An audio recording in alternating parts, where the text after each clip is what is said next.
Shri Krishna Chaitanya Prabhu Nityananda Shri Advaita Gadadhar Shivasadi Gaura Bhakta Vrinda Hare Krishna Krishna Krishna Hare Hare Hare Rama Rama Rama Hare Hare Namo Vishnu Padaya Krishna Pristhaya Bhutale Srimate Bhakti Vedanta Swami Niti Namine Namaste Saraswate Deve Gauravani Pacharine Nirvishesha Shunyavadi Paschatya Deshatarine.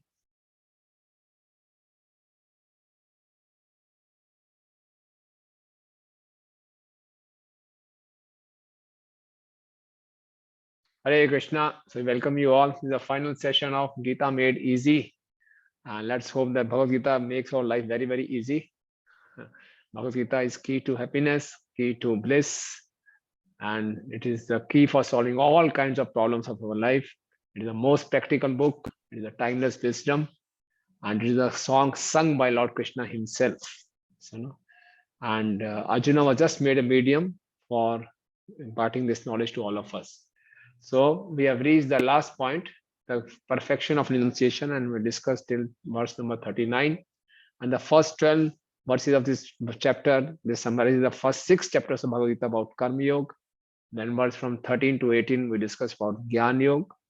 And then from 19 to 39 verse, we're discussing about the modes of nature. How different modes of nature affect our different activities. We discussed happiness in 3 modes. We discussed intelligence in 3 modes. We discussed determination in 3 modes. We discussed knowledge. We discussed action, and we also discussed the doer in 3 modes of material nature. Okay, so now we'll start from verse number 40. So verse 40 is also telling about modes of nature. So Nadadasti Prithivyam va divi deveshu vapona sattvam prakriti jaimukta yadevi syat tribhari gunai. There is no being existing either here or among the demigods in the higher planetary system which is freed from these 3 modes born of material nature. Okay, the Lord here summarizes the total influence of the 3 modes of material nature all over the universe. Material world means we all are under 3 modes of nature. No? These 3 modes of nature are like 3 ropes, and we all are bound by 3 modes of nature. No? We all are bound. It appears that I am free. There's nothing. I'm totally free. No chains. No, but we are bound. No? We are just like puppets. Prakriti kriya manani gune karmani sarvasha ahankara vimuratma kartahamiti manyate. I think that I am free. I can do anything. Just do it. Just follow your mind. Don't be so fussy. Just do it. No, we are not independent. We are totally controlled by modes of material nature. Okay, everyone in this universe, in this material world, light from an ant to Brahmaji, they are all bound by 3 modes of material nature. Okay, now according to these 3 modes of material nature, they are different. Varnashram is there, different varnas are there. So how the varnas are defined, it is explained in next verses. So we can read verse number 41, 42, 43, and 44. Someone can read. We'll read Amrit Prabhu. Can you please read the translations? Hare Krishna Prabhu. Yeah. Brahmanas, Kshatriyas, Vaishyas, and Shudras are distinguished by the qualities born of their own natures in accordance with the material modes, O chastiser of the enemy. Yeah. Verse number 42. Peacefulness, self-control, austerity, purity, tolerance, honesty, knowledge, wisdom, and religiousness. These are the natural qualities by which the Brahmanas work. Verse number 43. Heroism, power, determination, resourcefulness, courage in battle, generosity, and leadership are the natural qualities of the work or the Kshatriyas. Verse number 44. Farming, cow protection, and business are the natural work for the Vaishyas, and for the Shudras, there are labor and service to others. Yeah, good. And next 45 also. By following these qualities of work, every man can become perfect. Now, please hear me from me how this can be done. Yeah. So that way. Okay. So So all these qualities are given, and Prabhupada used to say the purpose of this Krishna conscious movement is to develop the Brahminical qualities. Okay, so these Brahminical qualities are peacefulness, self-control, austerities, purities, tolerance, honesty, knowledge, wisdom, and religiousness. Brahmans basically means their predominant mode of nature is mode of goodness. They are predominantly in the mode of goodness. Kshatriya means they are predominantly in the mode of passion, and a tinge of mode of goodness. Second part is mode of goodness. Vaishya means they are mostly in mode of passion and also in mode of ignorance. And Shudra means they are mostly in mode of ignorance. Okay. So they are there. According to their modes, their occupations have been defined. This used to be the beauty of Vedic culture. In Vedic culture, according to your nature, you choose your occupation. Nowadays, whatever earns money, gets us money, we choose that occupation. 20 years down the line, everyone wanted to be an engineer. Now everyone wanted to do MBA, BBA, MBA. Everyone you ask, all students, what are you doing? We're going for BBA, we're going for MBA. That's it. It is a trend. And so whether your nature is suitable for this or not, it doesn't matter. Whatever is there in the trend, whatever the most people are doing, we have to follow that. And that creates lots of problems and imbalance in the society. Because I'm not meant for that, but still, due to the peer pressure, to the pressure of the society, I'm forced to do that. And when I'm not able to do that, I'm pressurized. I feel myself inferior, and there's so many inferiority complex, depression problems, because I'm trying to do that which is not suitable for my nature. But there's no one to guide me. All this career counseling, etc. Also, they also see which will earn you more money. That's it. Which things are in demand. But that is not the criteria. The criteria is in which mode you are predominantly situated. And accordingly, that occupation is selected. And right from the beginning, when the people students used to go to the Gurukul, the Guru used to observe them. And he used to see, okay, this boy has this predominant mode of nature. So he should be trained like a Kshatriya. He should be trained like a Brahman. He should be trained like a Vaishya. So then it was very simple. So if we know our swabhav, it really eases our life. It makes our life very easy. Problem is we don't even know our swabhav. What to talk of Sarup? Sarup is our real constitutional position, our relationship with Krishna. That is our real identity. That is difficult to know. Even this material world, we don't know what exactly is the mixture of modes of nature of us. What is my true nature? We don't know. And we should choose our occupation as per our nature. Then we'll be very comfortable. And then use that occupation which we have selected as per our nature in the service of Krishna, and then we'll achieve perfection. That the next verse says. Yata pravarti bhutanam yena sarvamidam tatam swakarmana tam abharcharya siddhim vinnanti manava. Yes, Loknath Raghu, can you read?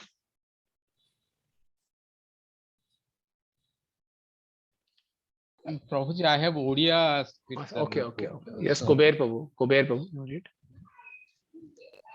Hare Krishna Prabhuji. Yeah. By worship of the Lord, who is the source of all beings and who is all pervading, a man can attain perfection through performing his own work. Yes. See, so we can attain perfection through our own work, just by dovetailing our work in the service of Krishna. Okay. So you can read the second paragraph of this, Prabhuji. Everyone should think.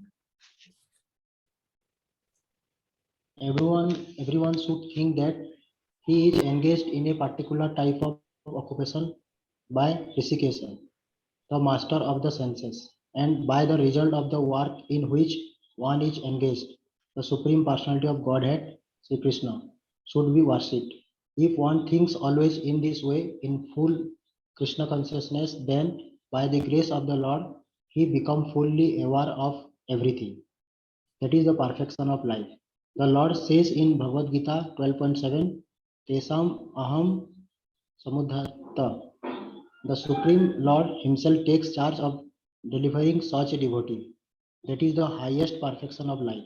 In whatever occupation one may be engaged, if he serves the Supreme Lord, he will achieve the highest perfection.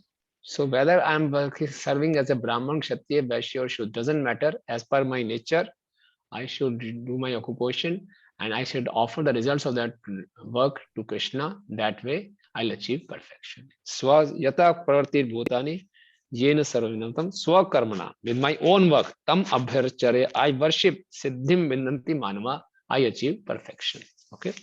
Now, if someone says that the duty of Kshatriya and others are compared of lower gunas, lower modes, so shouldn't everyone should try to perform the work of a Brahmana?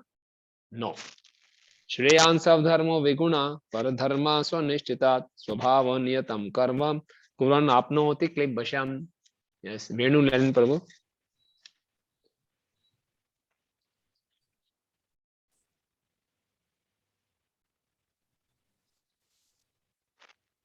It is better to engage in one's own occupation, even though one may perform it imperfectly, than to accept another's occupation and perform it perfectly.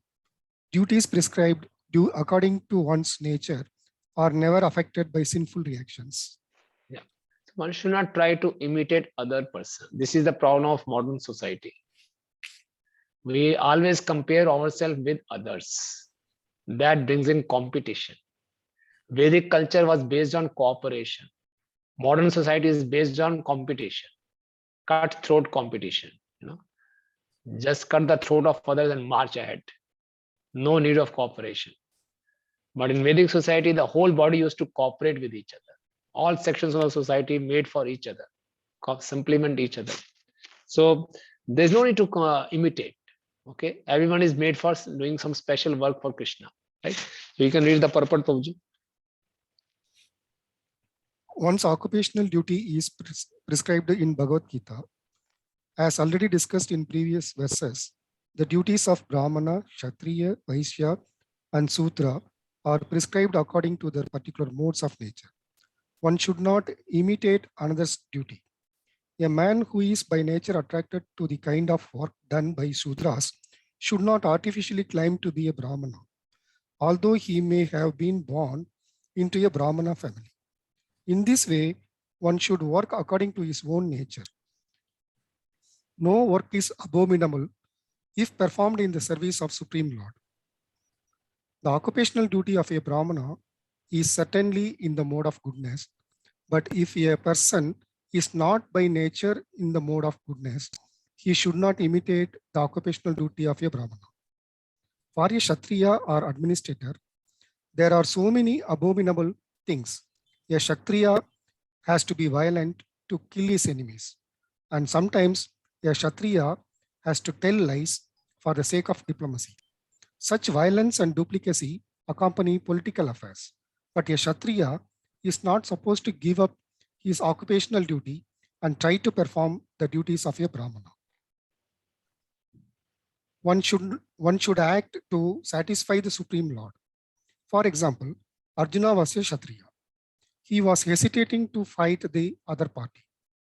But if such fighting is performed for the sake of Krishna, the Supreme Personality of Godhead, there need be no fear of degradation.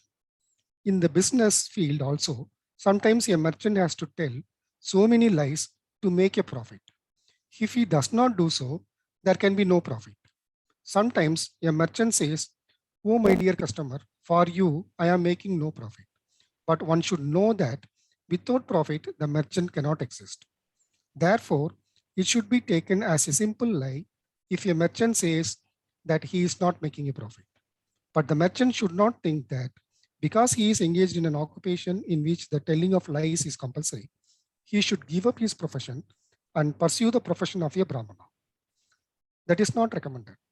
Whether one is a Kshatriya, Vaishya, or Sudra doesn't matter. If he serves by his work the Supreme Personality of Godhead, even Brahmanas who perform different types of sacrifice sometimes must kill animals because sometimes animals are sacrificed in such ceremonies.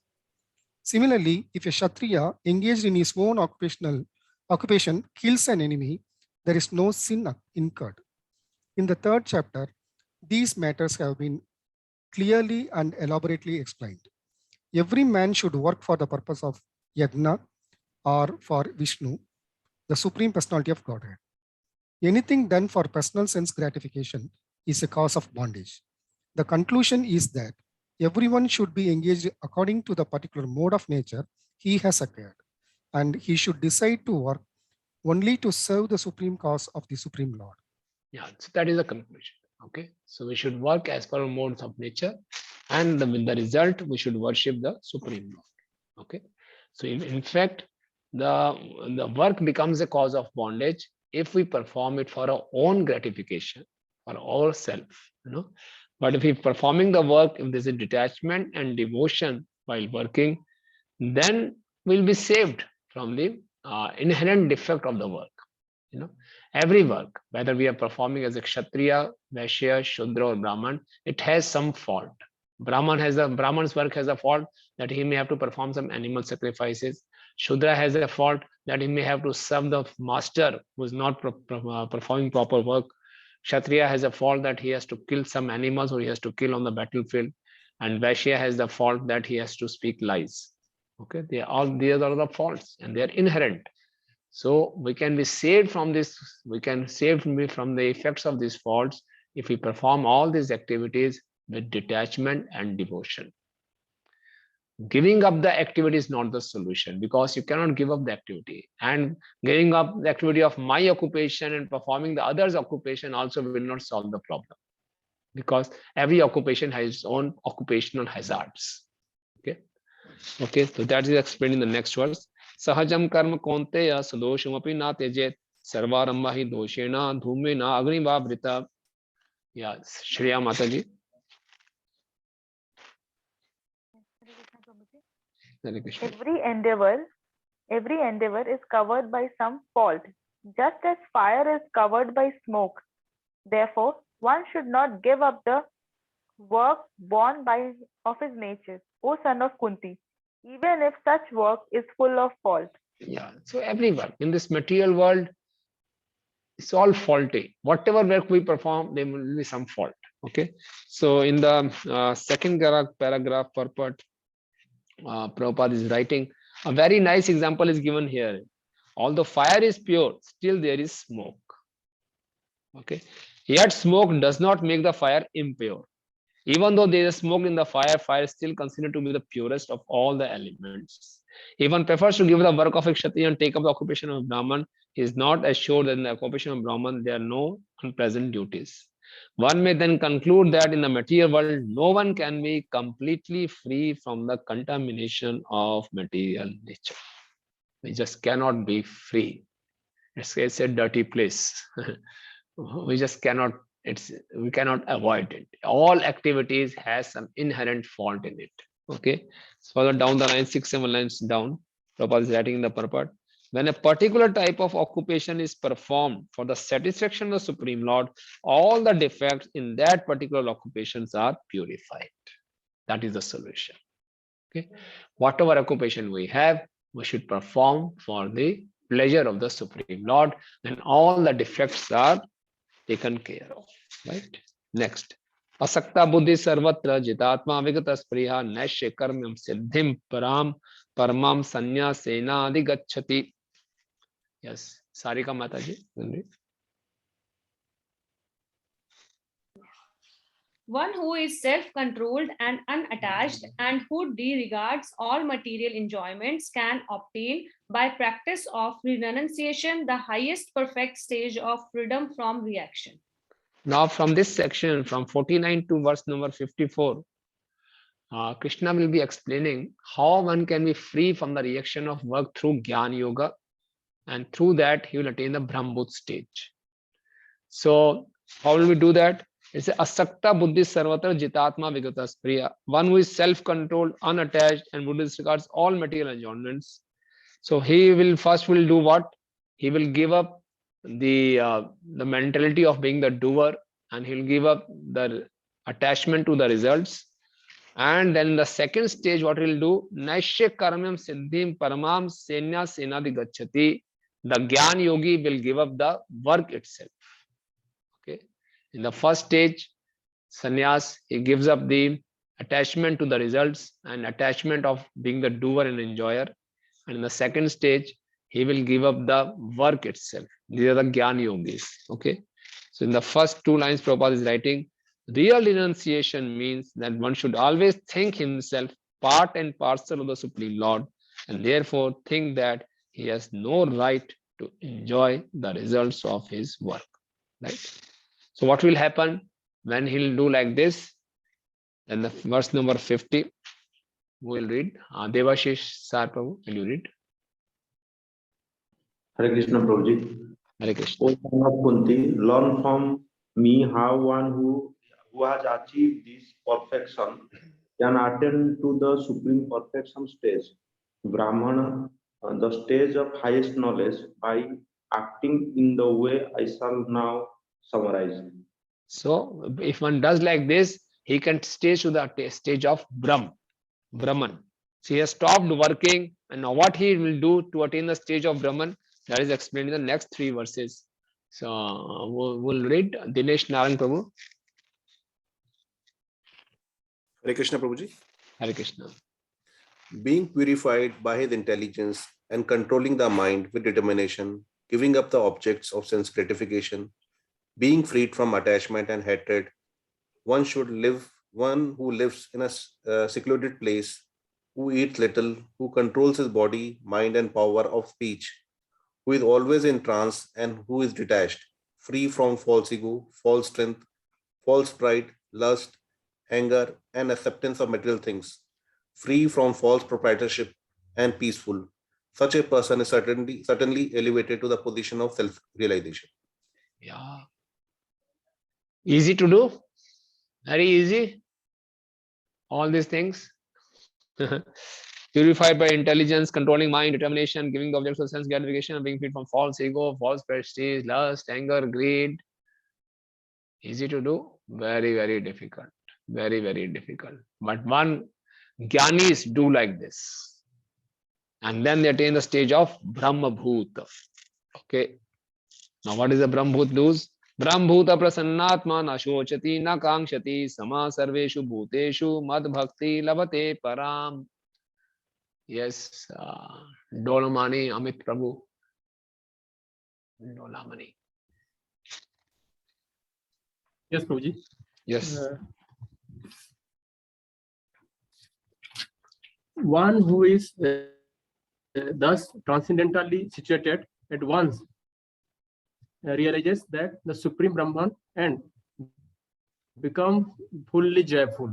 He never laments or desires to have anything. He is equally disposed towards every living entity.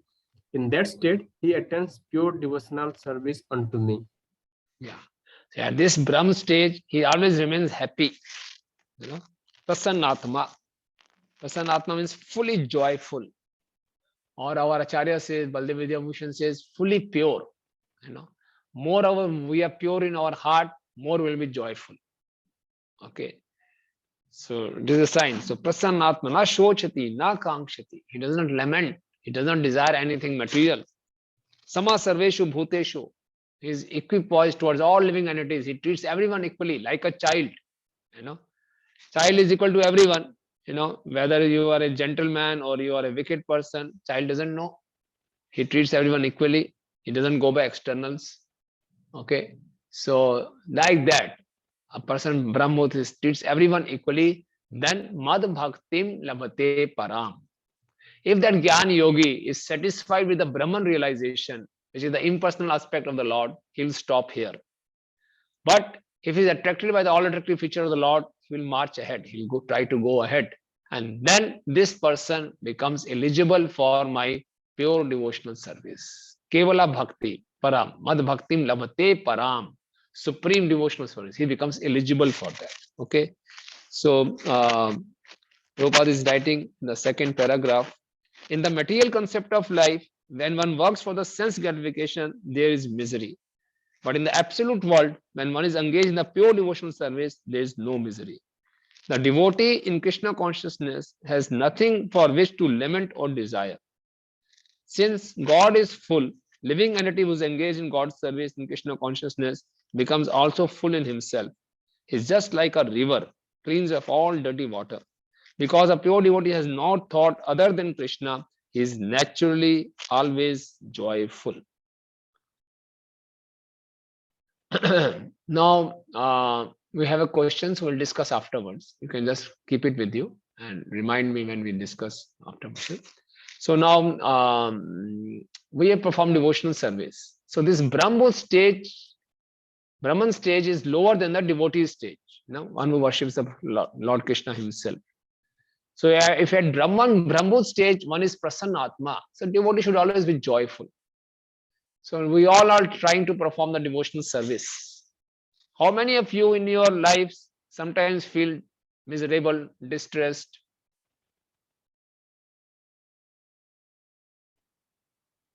Sometimes. Occasionally, rarely. Everyone? Yeah. But here, Lord is saying, Prasannatma, na shochati, na kangshati. He does not lament. Normally we lament for the past. Oh, what I did. I should have done like this. What a mistake I have committed. I'm a fool. I'm this. We curse ourselves. We curse others. Lamentation or desiring. Maybe when the day will come, I have a big, nice car. When a day will come, I'll be very healthy. When a day will come, I'll look like this. I'll do like this. We all have this kind of desires also, and we lament also. So, but a devotee should not do like that. A real devotee, so the more we have such kinds of shochati and kangshati, that means what? If in our life we lament a lot, we have lots of desire, that means what?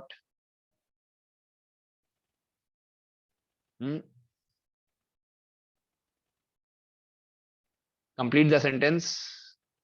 That means what? That is more difficulty and stress, Prabhuji. Huh? More difficulty and stress in life. But why it happens? Because we are attached, Prabhuji. Too much attached with materialistic things. Yeah. So what is the solution? Practice devotional services so that we can slowly be detached with these material attractions. Yeah. And practicing this devotional service means what? Majorly chanting. Yeah, that means keeping Krishna in the mind, keeping Krishna in the heart. If you are keeping Krishna, if you are engaging our mind also, if our mind is occupied with Krishna's thoughts, Krishna's service, then one must be joyful. If one is keeping himself in the center, then we are bound to be miserable. Problem is this only. We are so much self-absorbed, self-centered, and that leads to all this kind of shochati and kangshati. We are at the center. Why this thing has not happened to me? Why my plans are not being implemented? Why things are not going as per my plans? So we lament, we become distressful, we are not happy. But if we keep Krishna in the center, everything I do, it is for the pleasure of Krishna, then whatever may come, the material life there may ups and downs, but we'll always be joyful. We will not be carried away by the ups and downs of material life. Okay, so this is how we can do some introspection, right? Now, after attending the devotional service, what will happen? Bhaktya mama vijanati yamanaschasmi tatvata tatoman tatvato gyatva vishte tadanantaram. Okay, Pradeep Prabhu. Hare Krishna Prabhu. One can understand me as I am, as the Supreme Personality of Godhead, only by devotional service. And when one is in full consciousness of me, by such devotion, he can enter into the kingdom of God. Yeah. So after Brahmut stage, if one performs the devotional service, he can enter into the kingdom of God. Only by devotional service, one can know the Krishna as it is. Not by karma, not by jnana, not by yoga. Only by devotional service. Because that is the constitutional, original, natural living condition of a living entity. When we reach our natural position, only then we can understand Krishna, right? Okay. Now verse number 56 to 66 will describe about the pure devotion. Verse number started from 49. From verse number 49 we started how a jnani will attain Krishna. Okay, a jnani will attain Krishna. How? He will become free from the reaction of the work. He will give up the work. He will reach the Brahmut stage by using his intelligence, Shama, by curbing his lust, anger, false ego, everything. And then he will reach the Brahmut stage. And from the Brahmut stage, he will attain devotional service. And from devotional service, he will go back to Godhead. Now, how will a devotee will work? You will see the devotional process becomes so easy. It will become very easy. How is that? Sarv karmani apesada kurvano madhyapashraya mat prasadad vapnoti shashwatam padam avyayam. Okay. Yagnesh Prabhu. Yes, Prabhuji, Hare Krishna. Hare Krishna. So engage in all kind of activities. My pure devotee under my protection reaches the eternal and imperishable abode by my grace. So Jnani Yogi had to give up all kinds of activities, and devotee may be engaged in all kinds of activities. But what he has to do, he just works every activity under his protection and reaches the eternal and imperishable abode of the Lord. Read that purport, please. Yagnesh, read the purport. Yes, Prabhuji. The word mad vyapashraya means under the protection of the Supreme Lord. To be free from material contamination, a pure devotee acts under the direction of the Supreme Lord or his representative, the spiritual master. There is no time limitation for a pure devotee. He is always 24 hours a day, 100% engaged in activity under the direction of Supreme Lord. To a devotee who is thus engaged in Krishna consciousness, the Lord is very, very kind. In spite of all difficulty, he is eventually placed in the transcendental abode for Krishna Loka. He is guaranteed an entrance there. There is no doubt about it. In that supreme abode, there is no change. Everything is eternal, imperishable, and full of knowledge. Yeah. See, so this is what is, So there will be difficulties in this material world. Prabhupada is writing, In spite of all difficulties, he is eventually placed in transcendental abode or Krishna Loka. Okay, this material world means difficulties. But a devotee will keep on performing all the activities under the protection of the Lord. Under the protection of the Lord means under the direction of his bona fide representative Guru. So whatever work we are performing, if we are performing as per the instructions of a bona fide spiritual master, we are safe. That will take us back to Godhead. If you are not following the instructions of spiritual master, we think, oh no, I am independent. I don't want any control. You give me freedom, Prabhu. I just want freedom. These days, this is the call. Everyone say, I need freedom of expression. I need freedom of choice. I need freedom of this, that. In the name of freedom, people are breaking all kinds of rules and regulations. And they think that they are free. No. If you are not working under the protection of Krishna, we are working under the dictates of Maya. Under the three modes of material nature. So we are never free. So by surrendering to the spiritual master, by surrendering to the will of the Lord, we really become free. When we go back to Godhead, then we are free. Body means limitation. As long as we have this body, we can never be free. This body is like a cage for the soul. We are being encaged in this body. It's a punishment for the soul. Soul is not free. We want to eat unlimitedly. We cannot eat. This body has limitation. It requires rest. We need to sleep. We need to freshen up. Then there's so many diseases we have to take care. And everything. We get tired. We feel thirsty. We feel hungry. The body is full of limitations. It's a kind of punishment for the soul. So while we are in this material world, there will be difficulties. But if we keep working under the instructions of the spiritual master, then we'll go back to Godhead, and that abode is transcendental, imperishable, full of knowledge. There are no problems. Okay. Once His Holiness Enedum Swami Maharaj, when he was a brahmachari, he was traveling with Srila Prabhupada, and they were coming from America to London. This was the first time Indradim Swami Maharaj, when he was a brahmachari, he was accompanying Srila Prabhupada. He was his secretary. So when they got down at the London airport, so lots of devotees had come to receive Srila Prabhupada, and they were dancing and chanting on the airport.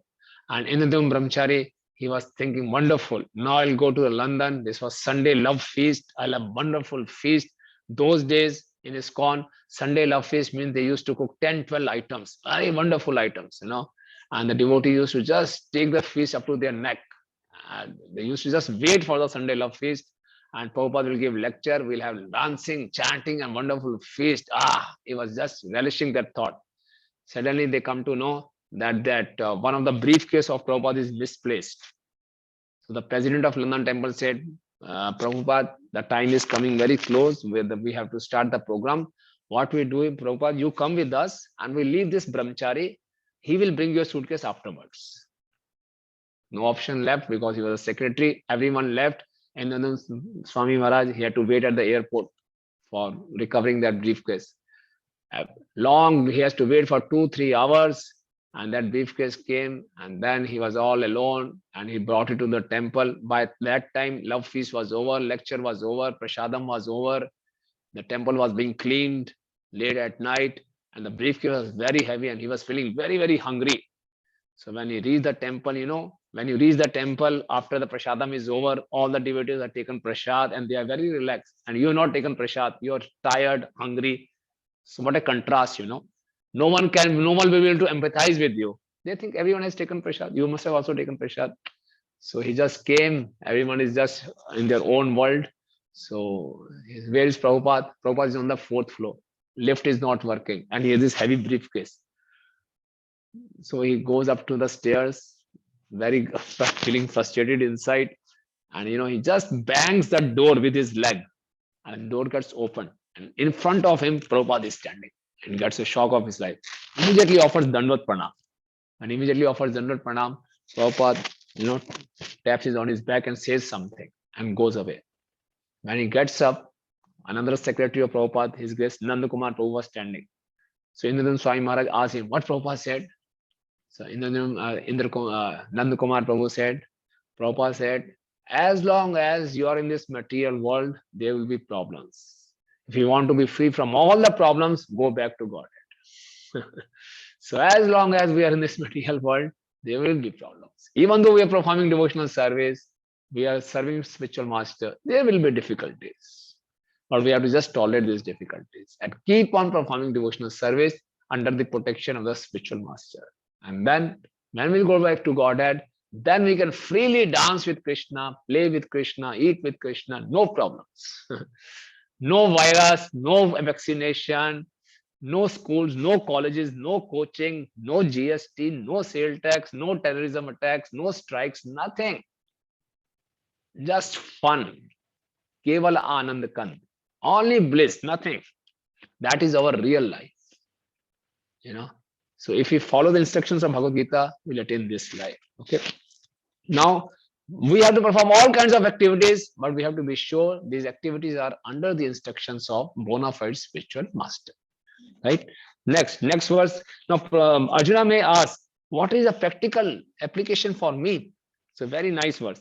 Chetasa sarva karmani mai sanyasya matpara buddhi yogam upashritya mat chittam satatam bhava. Okay. Yes. Who has not read so far? Nikki Kumari Mataji. Will you be able to read? Hare Krishna Prabhuji. Hare Krishna. In all activities, just depend upon me and work always under my protection. In such devotional service, be fully conscious of me. Yeah. Read the purport also.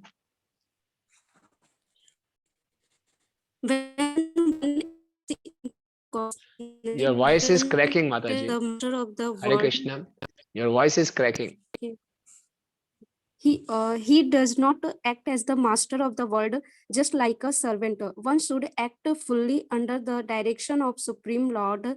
A servant has no individual independence. He acts only on the order of the master. A servant acting on behalf of the Supreme Master is unaffected by profit and loss. He simply discharged his duty faithfully in terms of the order of the Lord. Now, one may argue that Arjuna was acting under the personal direction of Krishna, but when Krishna is not present, how should one act? If one acts according to the direction of Krishna in this book, as well as under the guidance of the representative of Krishna, then the result will be the same. The Sanskrit word matpara is very important in this verse. It indicates that one has no goal in life save and except acting in Krishna consciousness just to satisfy Krishna. And while working in that way, one should think of Krishna only. I have been appointed to discharge this particular duty by Krishna. While acting in such a way, one naturally has to think of Krishna. This is perfect Krishna consciousness. One should, however, note that after doing something whimsically, he should not offer the result to the Supreme Lord. That sort of duty is not in the devotional service of Krishna consciousness. One should act according to the order of Krishna. This is very important point, that order of Krishna comes through a disciplic succession from the bona fide spiritual master. Therefore, the spiritual master order should be taken as the prime duty of life. If one gets a bona fide spiritual master and acts according to his direction, then one's perfection of life in Krishna consciousness is granted. Guaranteed, yes. Very powerful purport. Yeah. So we will like to say some important, powerful points from this purport. Which points have struck you the most? Let's have some revision. Prabhuji, last line is the most important line. What is that? If one gets the bona fide spiritual master and acts according to his direction, then one's perfection of life in Krishna consciousness is guaranteed. Yeah, so we have Srila Prabhupada as a bona fide spiritual master. So if we act as per these instructions, then our life in Krishna perfection, Krishna consciousness is guaranteed. Thank you, Mataji. Anyone else? Ji Matpara. What is that? Who is that? Actually, Mamta Bhatt. Yeah. Yes, Prabhuji. The Sanskrit word matpara is very important in this verse, and it indicates that one has no goal in life save except acting in Krishna consciousness just to satisfy Krishna. And while working in that way, one should think of Krishna only. I have been appointed to discharge this particular duty of Krishna. Yes, very good. We should keep on reminding ourselves again and again in whatever I am doing, is this act will please Krishna? Just cross check. What I am doing, will it be pleasing Srila Prabhupada and Krishna? That's it. So if you are reading Bhagavad Gita, and then we'll be able to come to know. And if it is not pleasing Krishna, why I am performing? For yourself. If performing for yourself, it will never give me happiness. What is the example Prabhupada used to give? If we perform work for our own happiness, it will never give us happiness, it will give us misery. How will you give the example? How will you illustrate this by giving an example? If you perform work for yourself, it will give rise to misery. If you perform work for Krishna, it will give you happiness. Any example from day-to-day life? Famous examples.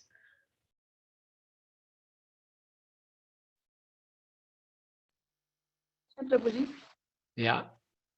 Prabhuji, while making prasadam for Krishna, so the quality and the taste of prasadam is very good. But if I will not make for the Krishna, means that if I will not offer that prasadam and I will making for the prasadam for my happiness, so that the taste and the quality of prasadam is somehow not that much good. Good. Yeah, this is a practical demonstration. Yes. Any other examples? Yes. Good, Mataji. Thank you. Any other example? Day-to-day life example, which even common man can also understand. Prabhupada used to give examples, very, very famous. Yes, Dola Manipa. Hare Krishna Prabhuji, the example of servant and master Prabhuji, if the servant is cooking and he is not first giving to the master, if the master is not pleased, then he will not be pleased. Okay. But more striking example Prabhupada has given, more striking. Watering the root of the tree. And if you water the root of the tree, the whole plant, whole the tree will be nourished. If you just, I individually put water on each and every leaf, the leaves won't be nourished. Another example, feeding the stomach. If I put food in the stomach, feed the stomach, the whole body is nourished.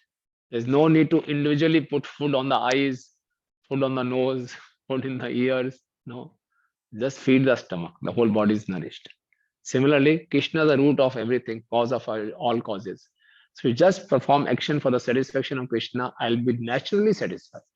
And Prabhupada in the preface of Bhagavad Gita says, this is the central point of Bhagavad Gita. This is the central point. This is such a simple fact, but we all conditioned souls, we are not able to appreciate it. Such a simple fact. We are part and parcel of Krishna. Krishna is the root, we are the branches. Until unless we satisfy the root, how can we be satisfied? Impossible. But somehow the Maya is so strong, even after knowing this, we keep on doing work for our own satisfaction. You know? So Prabhupada says in the Bhagavad Gita preface, Krishna wants it and Krishna demands it. This is the surrender. You perform all actions for my satisfaction, then you will be satisfied. Because we are not independent of Krishna. We are completely dependent on Krishna. Right? So Chetasa Sarva Karmani Mai Sanyasya Matpara. Offer your consciousness while performing all the activities to me. Matpara. Give it to me. Then Buddhi Yogam Upashyate Mat Chitta Satatam Bhava. Taking shelter of Bhakti Yoga, Mat Chitta Satatam Bhava. Always think of me. We should check ourselves. In 24 hours, how much I am thoughtful of Krishna. You know, all the work I am performing, is it really for the pleasure of Krishna or whimsically I am just performing my own work? So it should be under the instruction of a spiritual master. That way I can make my life perfect. Now what will happen if I follow these instructions and what will happen if I don't follow these instructions? Mat chitta sarva durgani mat prasada tarishyasi ath chetvam ahinkaran na shroshasi vinangshasi. Rabindra Prabhu.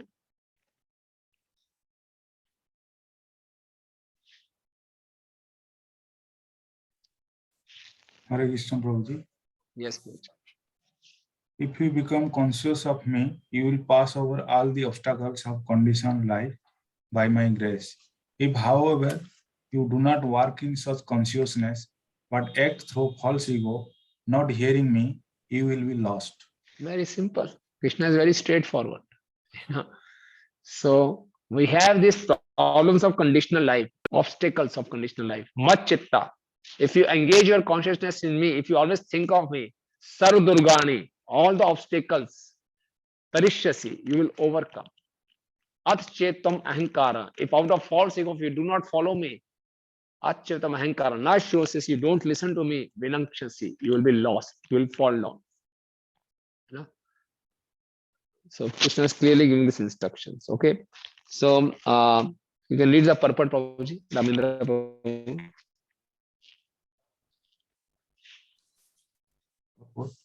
A person in full Krishna consciousness is not unduly anxious about executing the duties of his existence. The foolish cannot understand this great freedom. Each and every line is very powerful. Yeah, just a minute. Each and every line of these two verses are very, very powerful. 57 and 58. I request you to again read it in your home also. So a person in Krishna consciousness is not unduly anxious about executing the orders of duties of his existence. A person in Krishna consciousness is not worried. How will I maintain my family? You know, what will happen? What will be the future? Not insecure. It doesn't feel insecure at all. Why? And read it again. Next line. The foolish cannot understand this great freedom from all anxiety. Yes, the other people, they cannot understand what's happening to them. They're not at all bothered. They're always very blissful. Yeah. How it is possible? Prabhupada is explaining. For one who acts in Krishna consciousness, Lord Krishna becomes the most intimate friend. Yes. Please read. He always looks after his friend's comfort and he gives himself to his friend, who is so devotedly engaged working 24 hours a day to please the Lord. Yes, Therefore, yes. So Lord becomes the most intimate friend. Such an intimate friend, the Lord gives himself to his devotee. And Lord provides all comforts, not the needs. He says, Prabhupada is writing, Lord Krishna becomes the most intimate friend. He always looked after his friend's comforts, not the needs. Lord takes care of so much, Once in Jagannath Puri, there was a devotee by the name of Raghu. He was a devotee of Lord Ramchandra. And he went to Lord Jagannath's temple for the darshan. And in Lord Jagannath also, he was seeing the Lord Ramchandra. He was so devoted. So then he thought, let me make a garland for the Lord. So he made a garland for the Lord. And when he offered the garland to the Pujari, Pujari says, no, this garland we cannot offer, because in this garland, this has been made from the flowers of an impure tree, so we cannot use this garland. We won't put it on the Lord. He was very disappointed. He went back to his hut and he was crying. And when the pujaris were decorating the Lord did not accept their garlands. Any time they used to put the garland, it used to fall down. The pujaris were very surprised. They tried and they tried and they tried, but the Lord was not accepting anything from them. So they then understood, oh, we have certainly committed some offense. The Lord is not accepting our services. So they also became very morose and they slept without decorating the Lord. If you have been to Jagannath Puri, in the night there's a special shringar. So the Lord, on that day, there was no shringar. So they were also feeling very bad. So in the dream of the head pujari, the Lord appeared. And the Lord says, I'm feeling very bad because you have offended my very dear devotee Raghu. You have not accepted his garland. Go and bring this garland, put it around me, then only I'll accept your decorations. So head pujari got up. He woke up all other pujaris. Who is this Raghu? And they started searching for him. They went to his hut. And the Raghu was also crying that I could not serve the Lord. They say, Raghuji, you are such a nice devotee. Please come, give us your garland. And they put the garland around the Lord. And Lord Jagannath became such an intimate friend of Raghu. It happened, Lord used to leave his altar and join Raghu every day. And they just became friends. So one day, the Lord Jagannath told Raghu, I want to have a jackfruit. So Raghu said, okay, I'll bring tomorrow. But no. And in our king's garden, there are a lot of jackfruit trees. Let us go and take the jackfruit away. It was midnight. Raghu said, Lord, you want it now only? But yes, when I was in Vrindavan also, I like stealing, So let's go and steal jackfruit. Okay. So in the middle of night, they went to the garden of king. And Lord told Raghu, you climb the tree, pick up the biggest fruit and just throw it down, I'll catch it. Yes, Lord, whatever you say. So Raghu climbed the tree, and Raghu was reputed as a very wonderful devotee. Everyone knew that Lord Jagannath is his friend. So Raghu picked up the more heaviest fruit and just threw it. And wait and watch what happens. When he threw the fruit, the Lord was not there. And it created big sound, and immediately the watchman got alert, and watchman came running. And when he threw the torch and he saw, hey, Raghuji, you are here, such a big devotee, caught red-handed. What to do? Such an embarrassing position. Raghu is on the top of the tree, caught red-handed, So that gardener said, no, it is beyond my reach. I cannot punish this such a nice devotee. He went to the king. King said, why are you disturbing me in this night? He says, this Raghu, and he is caught red-handed stealing this jackfruit. King was also surprised. So king also went there. Raghu was there on the top of the tree. So king said, Raghu, please come down. If you wanted the jackfruit, you could have told us. There was no need to steal it. Raghu said, I also didn't want to steal it. It was Lord Jagannath's desire. And he made me to climb. And then when he told me that I'll catch the fruit, but he's not there. So this was a sense of humor of Lord Jagannath. What happened later on? Raghu got old. He got very sick. Got so sick that he used to pass stool and urine on his bed only. Every day what used to happen? Lord Jagannath used to come in the disguise of a boy. He used to clean his room, clean his clothes, clean his bed. And Raghu could identify this is Lord himself. He caught his hand. Oh Lord, why are you doing like this? You are cleaning my stool and urine. No, please don't do that. If you really want to serve me, you cure my disease. Lord replied, no, I won't cure your disease. Why? Because I want to show to the world this material world is full of miseries only. And my devotee, even in such condition, they keep on remembering me. So I won't cure your disease, but I want to serve you because you're my most dear friend. This is how Lord himself gives himself to his devotees. Okay. We have to just think of the Lord. We have to perform everything for the Lord's pleasure. Mat chitta, sarv durgani. What kind of obstacles we are facing in our life, they'll be cleared by the mercy of the Lord. And Prabhupada is writing by his own realization. Lord provides for the comforts of his devotees. Prabhupada suffered so much when he was here. When Prabhupada used to go for preaching, he had only one kurta. And that kurta was also torn off. His godbrother said, Swamiji, you are going for preaching, just take my kurta. Prabhupada was so much poverty stricken. And when Prabhupada used to go for begging, and whatever money he used to bring, from that money, he never used to buy atta, dal, chawal. No, he used to buy paper. Because on that paper, I write books, Srimad Bhagavatam, and that will be published. So Krishna saw that, and Krishna gave himself to Prabhupada. And later on, when Prabhupada went to West, Prabhupada got all kind of success, and Prabhupada was given all kind of facilities, comforts. But it was all given by the Lord. So this is what Prabhupada is writing. We should not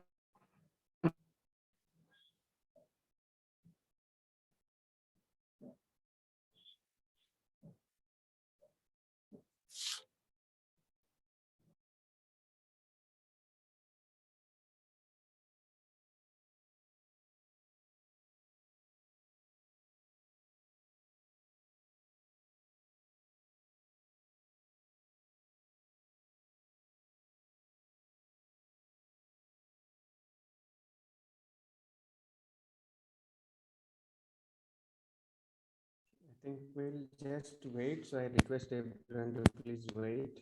So you might be joining again.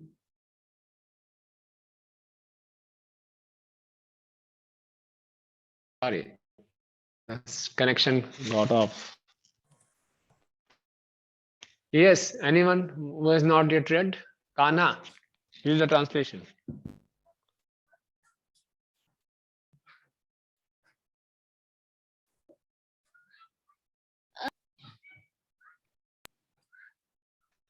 Prabhuji, which Unmute. was 59.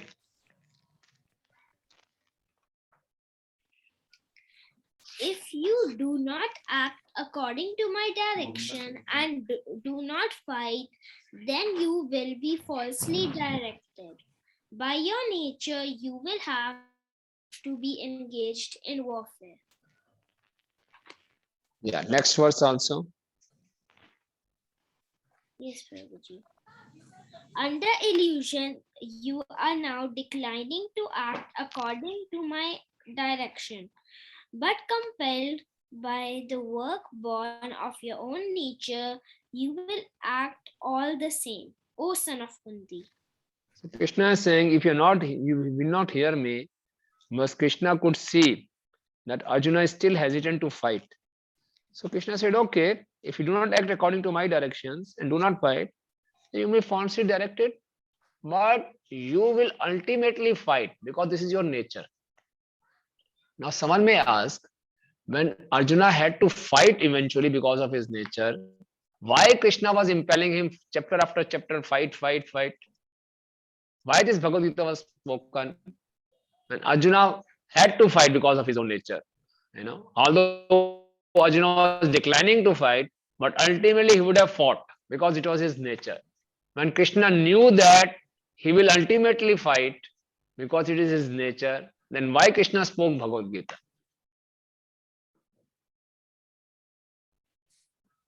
My question is clear?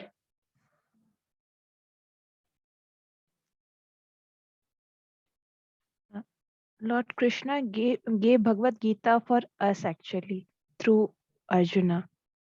Why? What was the purpose? So that we can get knowledge that how we are attached with these materialistic things, and we can be detached with it, and we can follow the real path. We can choose the right path and go back to Godhead. Good try. Yes, Kana. Prabhuji, the scheme of Bhagavad Gita is to get out of the material entanglement and be situated in the life of bliss, eternal bliss and knowledge. Okay. Dolamani Prabhu. Hare Krishna Prabhuji. Lord Krishna instructed Arjuna to fight for him so that he will be free from the bondage of the world. Yes, that is the point. He had to eventually fight, but you fight for my pleasure. So whole Bhagavad Gita was spoken for changing the consciousness of Arjuna. And whole purpose of our understanding, reading Bhagavad Gita is to change our consciousness also. It's very important. That's why Prabhupada named the society International Society for Krishna Consciousness. Everything depends upon our consciousness. Arjuna also fought, Duryodhana also fought. Only difference was in consciousness. Activities will remain the same. Only thing, the consciousness has to be changed. So after this course, 18 session, 19 session course, our consciousness should change. The way we deal with the world, the way we look at the world, our perspective should change. Okay, that is the purpose of Bhagavad Gita. That's why Lord spoke. Okay. Now, if you don't follow my instructions, if you act whimsically out of your false ego, what will happen? You will keep on wandering in this material world, in different bodies. Ishvara sarvbhutanam hridaya deshe arjuna tishtati bhamyan sarvbhutani yantarunani mayaya. Rahul Prabhu, read that. Hare Krishna Prabhuji. Hare Krishna. The Supreme Lord is situated in everyone's hearts, O Arjuna, and is directed and wandering all living entities who are seated as on a machine made of the material energy. Yeah. So as per our desires, Lord will provide us different bodies. This bodies has been compared to yantra, machines. Okay. And as per our desires, as what we deserve, as per our karmas, we are given different sets of bodies, and we will keep on wandering. Last 3 lines, 4 lines of this purport. The living entity is not independent. One should not think himself independent of the Supreme Personality of Godhead. The individual is always under the Lord's control. Therefore, one's duty is to surrender, and that is the injunction of the next verse. Tamev sharanam gaccha sarva bhavena bharata tat prasadan param shantim sthanam prapyasi shashvatam. Yes, Priyanka Mataji.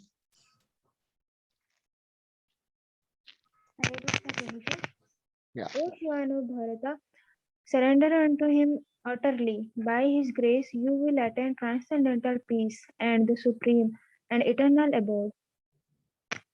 So why Krishna is saying surrender onto him. Onto him means the super soul within the heart. And who is the super soul? It's Krishna himself. Because in 15th chapter, Krishna also said, Sarvasya chaham hridi sanavishto mata smritinyam apohanam cha. So the super soul is same as Krishna. Okay. Next verse. Idite jnanam akhyatam guyat guyatanam maya vimrashchanda sheshena yat yasi tatha kuru. Okay. Yes. Hari bol Prabhu. Hari bol ji. Yeah. Yes, Hare Krishna Prabhuji. Hare Krishna. Thus I have explained to you knowledge still more confidential. Deliberate on this fully, and then do what you wish to do. Yeah. Guyat guyataram maya. So Krishna will in the verse, Guhya knowledge is Brahmut platform. Guhya knowledge is that I am not this body, I am soul. That is Guhya. Guhyatara. Guhyatara is there is a super soul also. In the previous verse, Krishna has said, Ishvara Sarvbhutanam Hridayashe Arjuna Tishtati, and we should take shelter of the super soul. That is Guhyataram. So now Krishna is saying, I have explained to you this more confidential knowledge. Now deliberate on this and do whatever you wish to do. This is Krishna's opulence of renunciation. Krishna is not imposing himself. You have to follow me. No, I have given you everything. Now you decide. Okay. Sarva guyatam ambhuya shinu me param mancha ishtosi me dridmati tato vakshami te hitam. Yes. Who is left? Not yet spoken. Muthu Prabhu. Hare Krishna Prabhuji. Yeah. O sin of Bharata. No. Next verse, Prabhuji. Okay. Thus I have, because you are my very dear friend, I am speaking to you my supreme instruction, the most confidential knowledge of all. Hear this from me, for it is for your benefit. Now, in previous verse, Krishna has said, you just deliberate and do whatever you wish to do. Then Krishna saw that Arjuna was getting very, tense. And Arjuna started deliberating. So Krishna's heart melted out of compassion. He said, oh, you will get confused because I have told you so many things. Karma yoga, Jnana yoga, Dhyana yoga. You will get confused. So what is Arjuna? Sarva guhyatamam bhuya. Again, I will repeat the most confidential knowledge. Guhya, guhyatara, guhyatamam. What was the guhya knowledge? Confidential knowledge?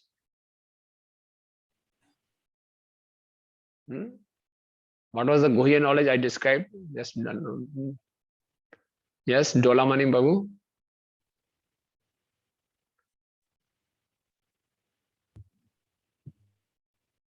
Hare Krishna Prabhuji. Prabhuji, it is the knowledge about soul.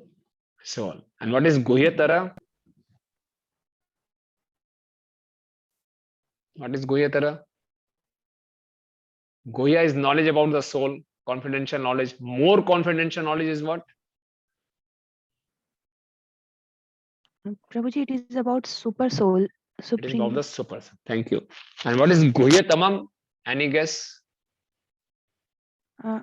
It is the means how to surrender to the means how to have connection with that super soul and or how to surrender to that super soul. That was guhyatar. And what is guhyatamam?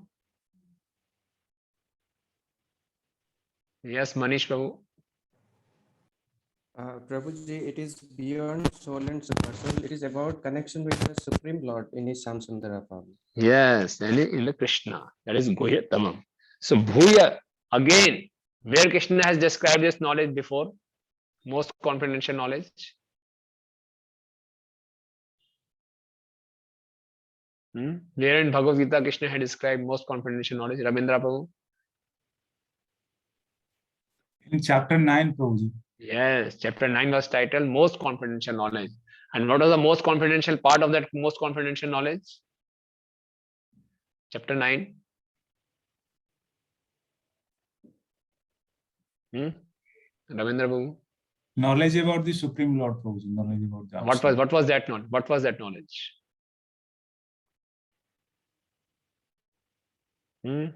Krishna is the Supreme Personality of God, and we are the atoms. Yeah, that's okay.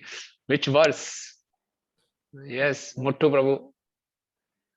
Prabhuji, about Aishwarya Gyan. No. What was that? It is Man Manabhav Madbhakto Madhyaji Mam Namaskuru. So Krishna will repeat the same verse again. Next verse. Man Manabhav Madbhakto Madhyaji Mam Namaskuru Mame Vishesi Satyam Te Pratijane Priyosime.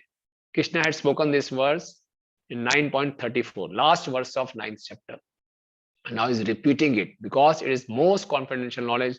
Arjuna, you are getting confused. I know I can see you are getting confused. You're not able to, you're deliberating, you won't be able to make a decision. So I am telling you once again, the most confidential knowledge, because you are my friend, very dear friend. So this is again, I'm repeating.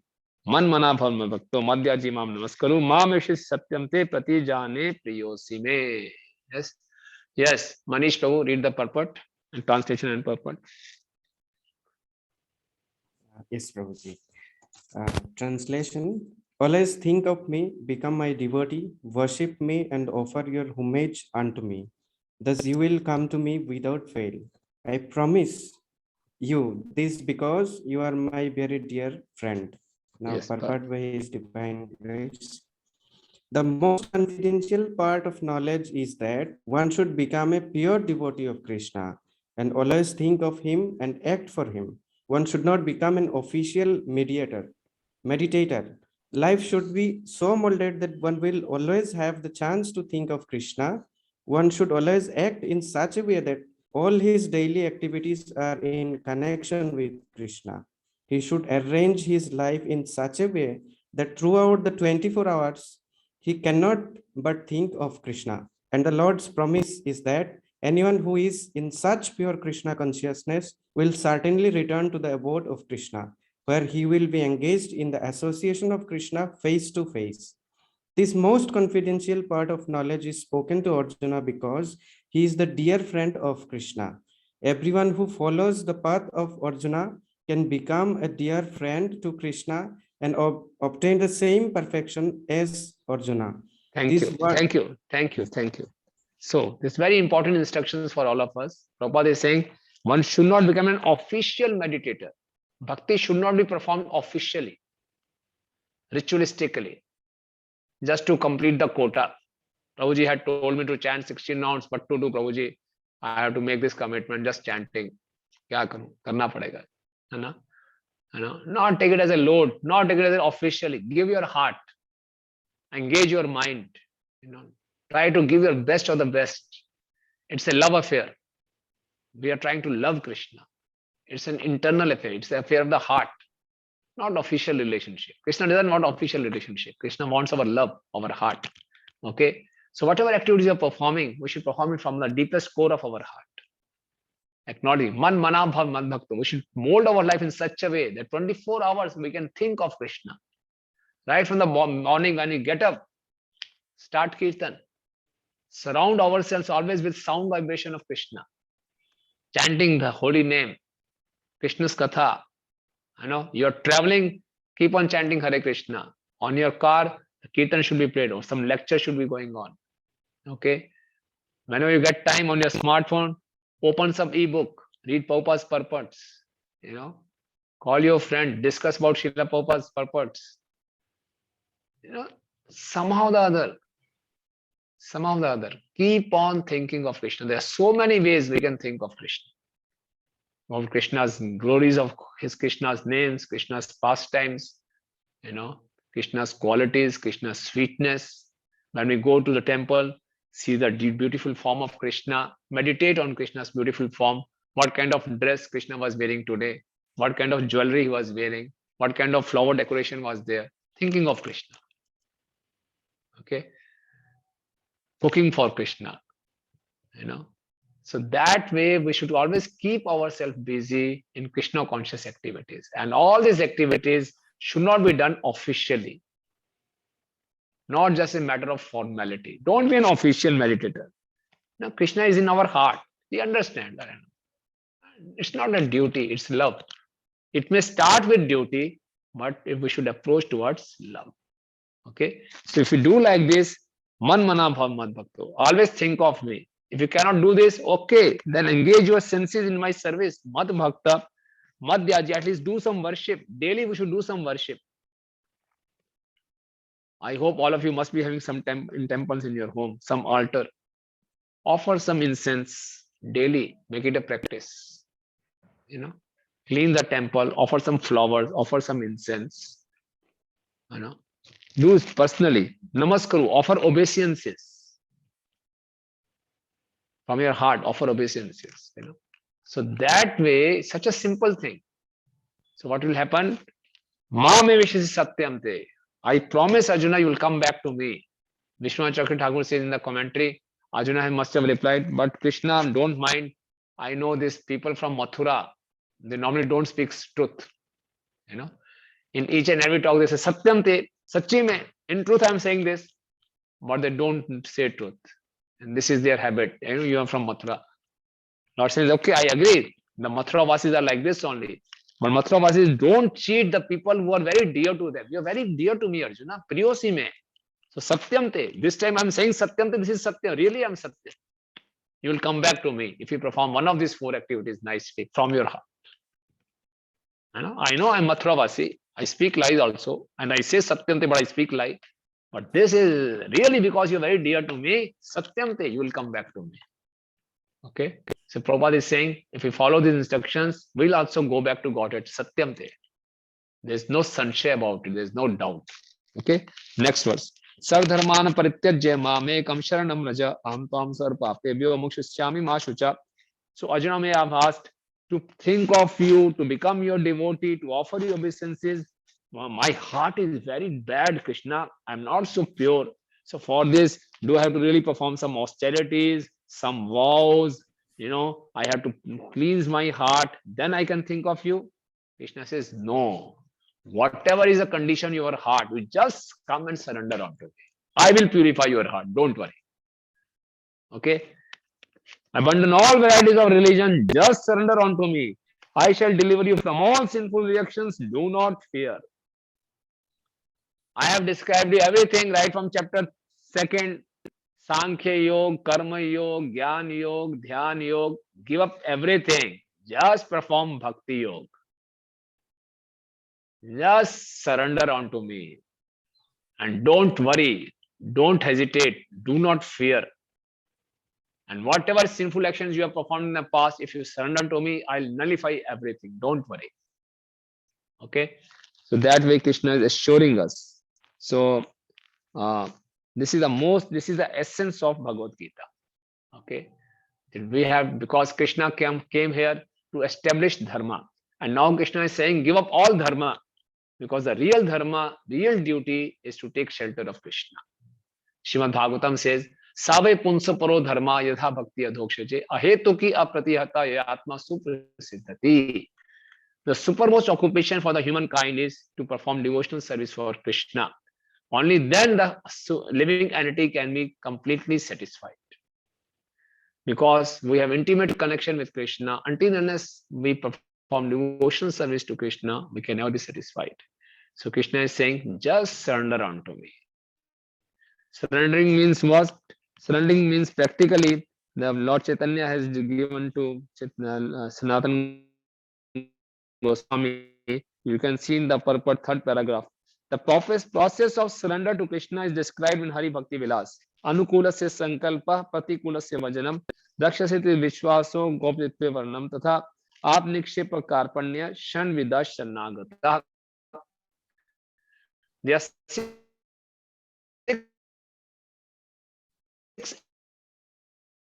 elements of Shanagati. First is Anukulasya Sankalpa.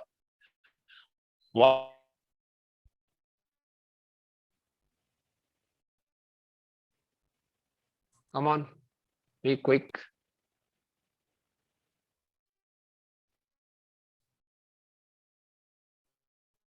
Whatever things which are favorable for question is not clear. Yeah, Prabhuji, the voice is breaking. My voice is breaking? Yeah. Yeah, now it is not coming. Clear? Now it is coming, Prabhuji. I'm Now asking. it is coming. Okay, I'm asking Anukulasya Sankalpa. Whatever is favorable for devotional service, we should accept. So what are those things which all we have accepted, which are favorable for devotional service? Hare Krishna, Prabhuji. Which we were not doing it earlier.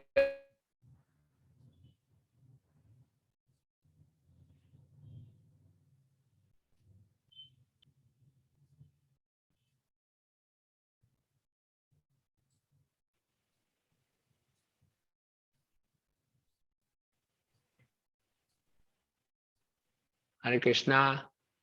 Prabhuji, the voice is getting in between some breakage, so there is some discontinuities. Yeah.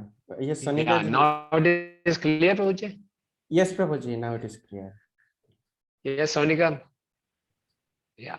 Sonika Mataji, can you Yes. raise your hand? Yes, Prabhuji, you asked what is the example of Anukulasya Sankalpa. So, Prabhuji, association of devotees is the example of Anukulasya Sankalpa. Yes, very good. Now we are associating on devotees. Any other thing? So many things we have started. Hare Krishna. Dolmani Prabhu. Hare Krishna Prabhuji, hearing Bhagavad Gita in association of the devotees. Yeah, same thing. Association of devotees hearing. What else? Following 4 regulative principles and chanting and taking Krishna Prasad. Yeah. Yeah, very good. Chanting, taking Krishna Prasad. Yes, these all are Anukulasya Sankalpa we do. Anukulasya Vajanam. What are the unfavorable activities? Yes, yes. Prabhu ji please repeat your question. आपने अभी क्या बोला?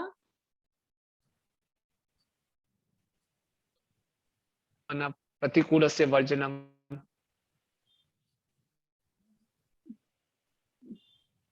प्रभु जी आपकी voice बहुत crack कर रही है. Crack कर रही है. Yeah, Prabhuji, I think what to do?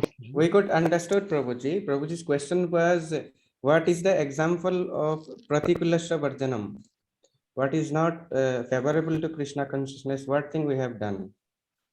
We have given up. Offenses. Offenses, okay. Material, Prabhu. Material association. Material association, very nice. Material association. Rahul Prabhu. Yes, Prabhuji, Prajalpa on material subject matter. Yes, yes, talking on material subject matters. Prabhuji, That also. Not taking prasadam. Yes, not taking passion. We have given up. Very good. So with this, we have given up. Okay.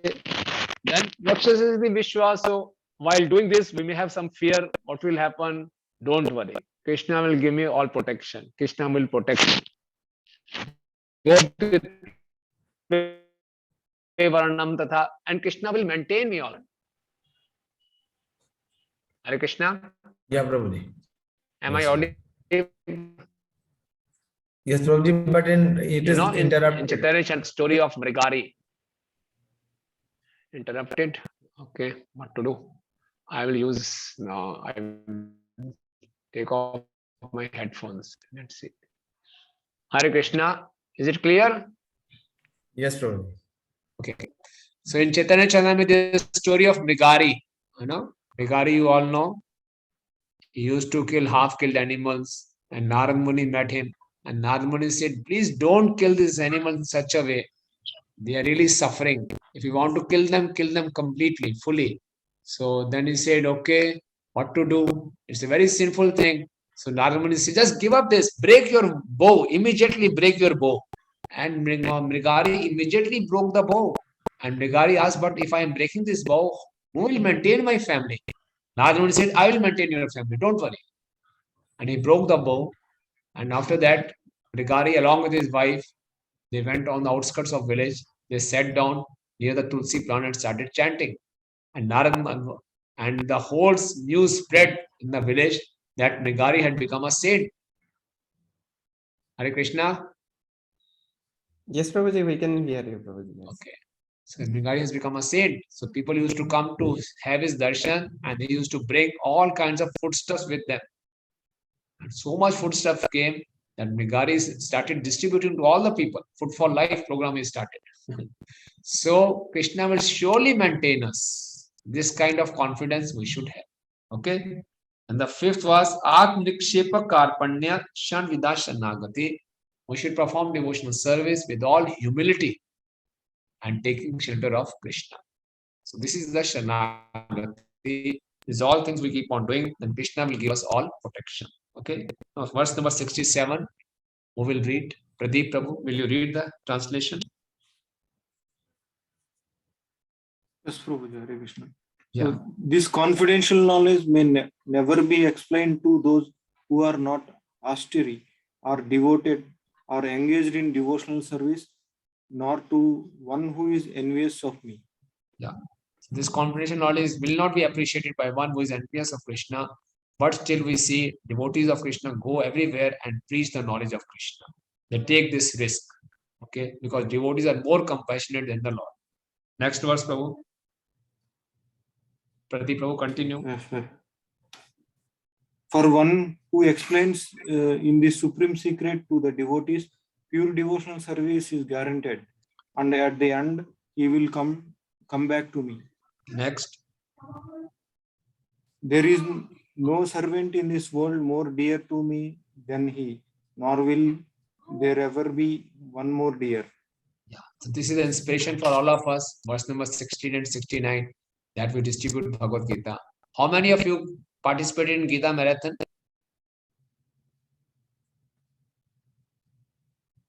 Good. All of you, mostly all of you. So this is the words you must be knowing. We must be quoting these verses also. So it is a very great opportunity for all of us to also, we should always keep on distributing books, not only in marathon, every time, wherever we get this opportunity, we should distribute. This will please the Lord, will become very dear to the Lord. Next, 70, Nitin Prabhu, can you read? Nitin Pradhan Prabhu. Hare Krishna Prabhuji. Yeah. For one who explains the supreme secret. No, verse number 70. 70. Verse number 70. Okay, sir. And I clear that he who study these scared conversations of our worship me by its intelligence. Next. And one who listen with faith and without envy become free from painful reaction and attend to the occupied planet where the precious dwell. Where the pious dwell. We'll read the auspicious planets. Okay. Yes. Next. Sanjeet Sharma ji. Read verse number 72. O son of Pritha, O conqueror of wealth, have you heard this with an attentive mind? And are your ignorance and illusion now dispelled? Krishna is a perfect teacher. Now he's asking for the feedback. So after the session, we should ask for the feedback from the students. Okay. So Arjuna is giving the feedback. Arjuna vacha nashto moha smriti labdha tatrasadatme uchate sthitosmigat sandeha karishye vachanam tava. Okay. Yes. Sanjeev Prabhuji, read the translation. Arjun said, my dear Krishna, O infallible one, my illusion is now gone. I have regained my memory by your mercy. I am now firm and free from doubt and prepared to act according to your instructions. Yes, this should be the effect of hearing Bhagavad Gita. What karishye vachanam tava. Whatever Krishna is saying, I'm ready to do that. Okay. If we are not at this stage, we should again read Bhagavad Gita. Again, this stage is not, again we should read Bhagavad Gita. Till we come to this stage. Karishye vachanam tava. I'll follow your instructions. Nashto moha smriti labda tat prasadat muchati. Sthitosmi gat sandeha karishye vachanam tava. All my doubts have been dispelled. Sthitosmi, I am situated in my situation as your servant. I will not work for my own satisfaction. I'll work for your satisfaction, Krishna. Order me as you want to order. I'll just follow your instructions. So this is Arjuna's feedback to Krishna. Okay. In the second paragraph, Prabhupada is writing, the word moha is very important in this verse. Moha refers to that which is opposed to knowledge. Okay. Now Sanjay describes. Sanjay Vacha. Verse number 74. Priyanka Mataji.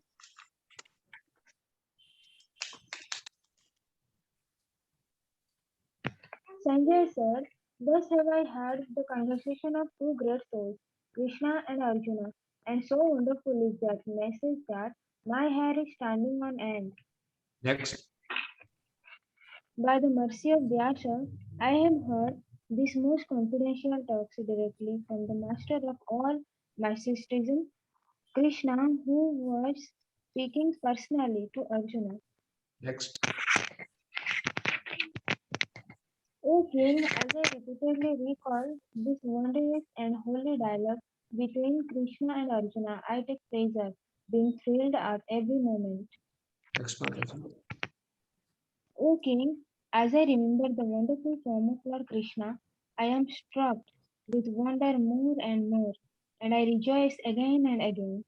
Yatra Yogeshwara Krishna, Yatra Partho Dhanurdhara, Tatshi Vidyo Bhote Dhruvanetir Matir Mama. Wherever there is Krishna, the master of all mystics, and wherever there is Arjuna, the supreme archer, there will also certainly be opulence, victory, extraordinary power, and morality. That is my opinion. Hari Hari Bol.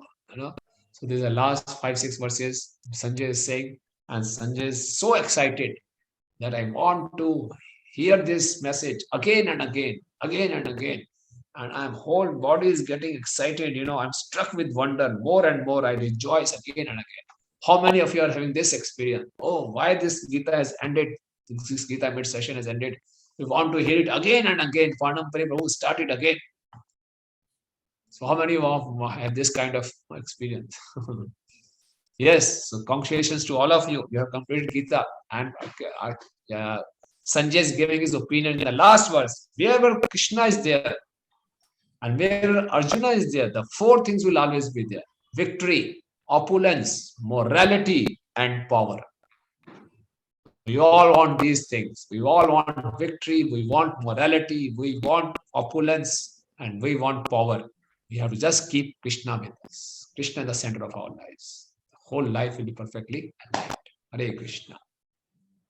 Thank you so much, Pandavain Prabhu. I overshot the time. Thank you. Again, it is such a great blessing to all of us. With such clarity, with such conviction, you have conveyed the message of the Supreme Lord directly into our hearts. We are ever grateful to you. I am grateful to you, Prabhuji, for giving this opportunity. Thank you so much. Okay, if some of the devotees have any question, they can ask. Yeah, then I will, share some announcements. Whatever Prabhuji has blessed us, we will continue in the same spirit. We will continue the series of Bhagavad Gita not in a direct chapter by chapter, but in a way that we can really go into the depth of Bhagavad Gita. Yes, Prabhuji, there are some questions. Would you kindly answer them? Can we take questions? Yeah, Sonika Mata, Dinesh Prabhu, and then yes, Sonika Mata. Yes, Prabhuji, Hare Krishna. Prabhuji, my question is from 47th verse, where it has been mentioned that we should perform our own occupation, and it should be decided as per our nature.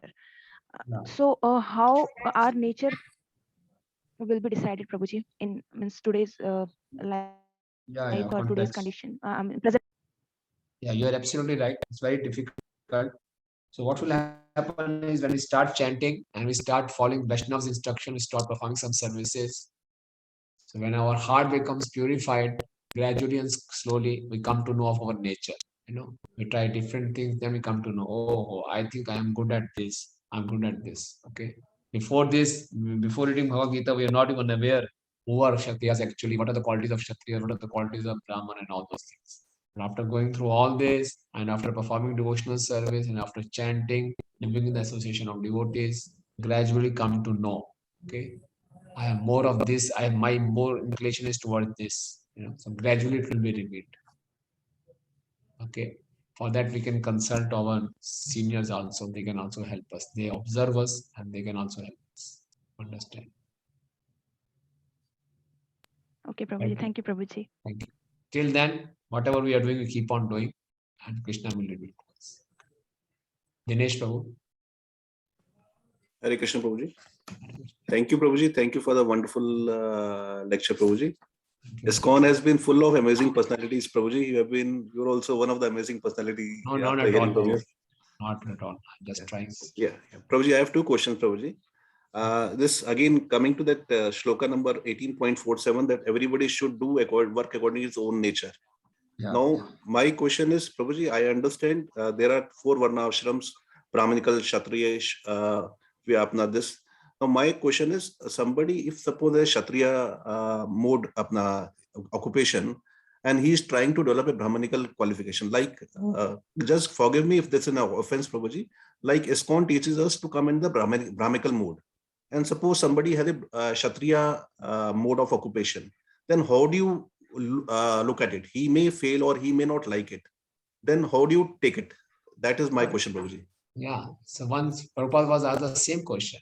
So Prabhupada replied on the morning walk in Los Angeles, 1974.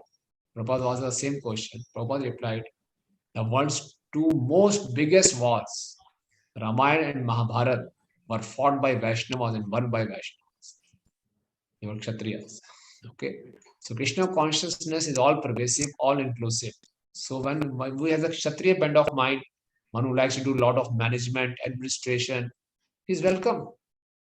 Developing Brahminical qualities means that we have to develop our mode of goodness. Even if we are working as a Shudra, we are cleansing the floor, but we do with honesty, we do with the mode of goodness. Even if we are Vaishya, we'd like to collect money, do some business, do it, but with mode of goodness. So that way it is. I have one more question, Prabhuji. Yeah, thank you. Thank you, Prabhuji. It's clear now. Thank you so much. Yes, Mamta Mataji. Prabhuji, I have one more question. I'm sorry. One more question. Sorry, please go ahead. Yeah. Prabhuji, all this Bhagavad Gita, what we have studied so far, Prabhuji, Lord Krishna has been the Supreme Personality of Godhead. Yes. Now, all this during conversation with Arjuna, he has never imposed him as a, look, I am a Supreme Personality. It's not a never was a side of a bossism thing that you do because I am saying. Every time he has left out saying that I have explained you, now you do whatever you do. Though it's a good management style, but then what is there any specific reason why Krishna has never imposed himself on Arjuna, Prabhuji? This is, love is not by position. Love is by free will. You know, you cannot put a gun. You have to love me. Say I love you. No. Free will. I have told you everything. This is how we should also manage. This is how we should raise our children also. Educate them and let them develop. Decide as you can. So that way they will own. You know, if you just force yourself, they will always rebel. This is also Krishna's opulence of renunciation. Krishna is the supreme controller, but he doesn't like to control. We don't have any control, but we want to control. You know, this is a contradiction we have. Thank you. Thank you, Prabhuji. Thank you. Yes, Mamta Mataji.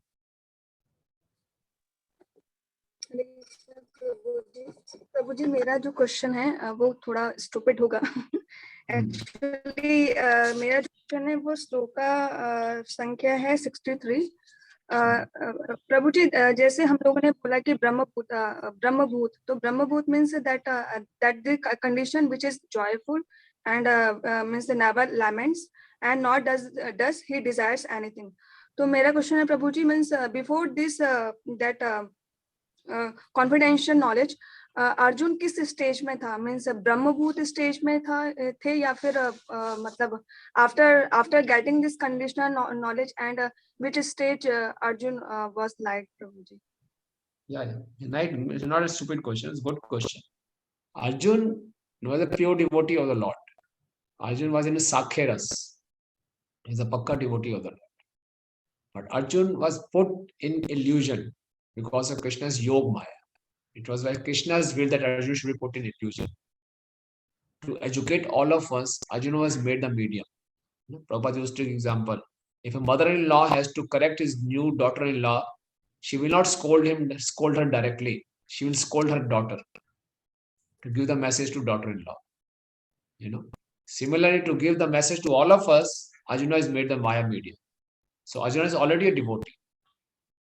He has the most confidential knowledge. You know.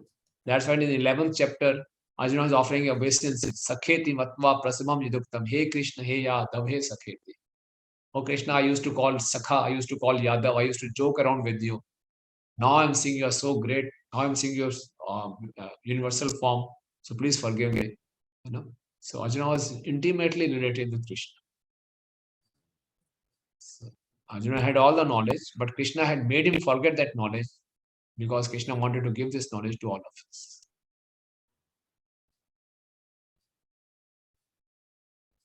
Is it clear, Mataji? Yes, Prabhuji. Thank you, Prabhuji. Thank you. Yes. Dola Mani Prabhu. Hare Krishna Prabhuji, you told that we should perform the devotional service with all our hearts. So how to do that, Prabhuji? Practice, Prabhu. Like it starts with chanting. When we are chanting, our mind will run here and there. That is the nature of the mind. But if we also run along with the mind, then that's an offense. Mind will go here and there. Our duty is to bring the mind back to the chanting. If you are not doing that, that's called inattentive chanting, and that's an offense. That's the ritualistic chanting, mechanical chanting. You're not even bothered. Wherever mind is running, let it run. I'll just complete my quota. So when we chant, we should not be quota conscious. We should be quality conscious. Okay. Everything we do, we still see whether I'm doing it mechanically. If we are honoring Prasad, before honoring Prasad, we chant the prayers, Mahaprasadi Govinda. So observe yourself. Am I repeating these prayers from the heart or just ritualistically? Do I really understand the meaning of this prayer? I should really understand the meaning of this prayer and pray from the heart. So that way, whatever I am doing, I should know what I am doing, for whom I am doing, and why I am doing. That's it. Then we are not doing it mechanically. Clear, Prabhu? Haribol, Prabhu? Yes, thank you, Prabhuji. Sorry, Dolaman. Yes, Haribol, Prabhu. Hare Krishna, Prabhuji. Thank you for your lecture.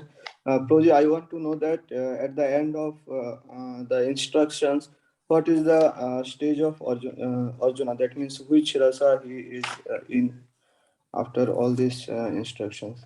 Sakheras, I told him. He was there in the Sakheras, and again he came back in Sakheras. Right. Yes. Who else? Kana. Hare Krishna Prabhuji, thank you for the wonderful class. Thank you. You are very inspiring, Kana. Yes. What is your question? Prabhuji, why, like in 18.72, Krishna is asking that has your illusion been dispelled? But in many verses of Bhagavad Gita, he has asked that. So why is he again and again asking Arjuna? Because now his message is over. He has given the most confidential knowledge. So now he says, I have concluded. Now, if you have understood everything, if not, then I'll start again. Okay. Yeah. But Prabhuji, he asked the same question. He asked the same question in the mid of Bhagavad Gita also. So I'm getting a bit confused. No, he didn't ask this question. Arjuna had told that my illusion is getting over. In 11th chapter, Arjuna had told, it is going away. My illusion is going away. So, but Krishna, still I want to see your universal form. In the 10th chapter, Krishna has disclosed to Arjuna that I am the cause of all causes. Aham sarvasya prabho mata sarvam pravartate. And Krishna described how my opulences are spread all over the universe. And Arjuna also acknowledged, you're the Supreme Lord, Param Param Param Dham, Pavitram Paramam Bhava. So he said, now Krishna, in the beginning of 11th chapter, he said, my illusion is going away, but still I want to see how you are all pervading. Just show me your universal form. So Arjuna used to say, my illusion is going away. Okay. This is the first time Krishna asked, have your illusion gone? That. Okay, Prabhuji. Yes, thank you. Good observation. Yes, Sonika Mataji. Hare Krishna Prabhuji. Prabhuji, whenever we used to go to a temple and have darshan of deities, and we just pay our senses, what should be our prayer And how should we should take the darshan? Means what is the way of correct darshan, and what should be the prayer? Yeah. So every deity has some pranam mantra. I hope you all of must be knowing. You know that pranam mantra of deities? Prabhuji, Namo Vishnu Padaya. That is for the Srila Prabhupada. So when we enter, we first offer obeisance to Srila Prabhupada. We offer Prabhupada's pranam mantra. So when we are offering the pranam mantra, we should know its meaning. Okay, not just mechanically repeat it. You know its meaning. So it is full of respectful prayers, And then we get up and then we have a darshan in a very prayerful mode. Okay, we beg for the mercy. Okay, we thank Srila Prabhupada. Yes, we show our gratitude and then we beg for mercy. And then we go to the deities. Now deities also have their pranam mantra. Radha Krishna deities, Gaunitai deities, Jagannath Baldev Subhadra deities, Ram Darbar deities we have. So all these deities, they have specific pranam mantras. So those pranam mantras have their meanings also. So we should remember those pranam mantras, and when we offer obeisances, we should chant those pranam mantras, understanding, meditating on their meaning. Okay, and then we get up, thank the Lord for giving me this opportunity to have your darshan. You are so kind, you are so merciful that you have appeared in this deity form to deliver me, to give me your darshan. So glorify the Lord, thank the Lord, express your gratitude, and then reveal your heart. I'm going through this crisis. I need your mercy to overcome this crisis. Whatever is in our heart, we should go and reveal our heart. When we say I've gone to see the doctor, doesn't mean seeing the doctor just like this. When we go to the doctor, we tell him everything. Similarly, seeing the deities doesn't mean just have a darshan. No, we reveal our heart. That way, we build up some relationship with the deities. And then we beg for the mercy, beg for the strength to overcome this weakness. Okay, that's how we build up our relationship. And then we report to the deities. Next time we go, we report that now I'm at this stage. Thank you so much. But still, I need more mercy. I'm still struggling. That way, continuous relationship is there. And whenever we go to the temple, take something for the deities, some flowers, some fruits. We should never go empty-handed. Give something to the Lord. And if you have forgotten anything, then put something in the donation box. Okay. Thank you so much, Prabhuji. Thank you. Yeah. Okay, Pandapri Prabhu. Thank you, Prabhuji. We are really enlightened. We are really, enthused, enlivened. This is your humility, Prabhuji. No, Prabhuji, this is truth. I mean, I'm falling short of words. It is such a big privilege to have your presence, your realizations being shared to all of us. It is indeed a great, the heavens have opened up. It has been the You're too much. The real inner meaning of Bhagavad Gita has flowed today, yesterday, today, and also in the 12th chapter.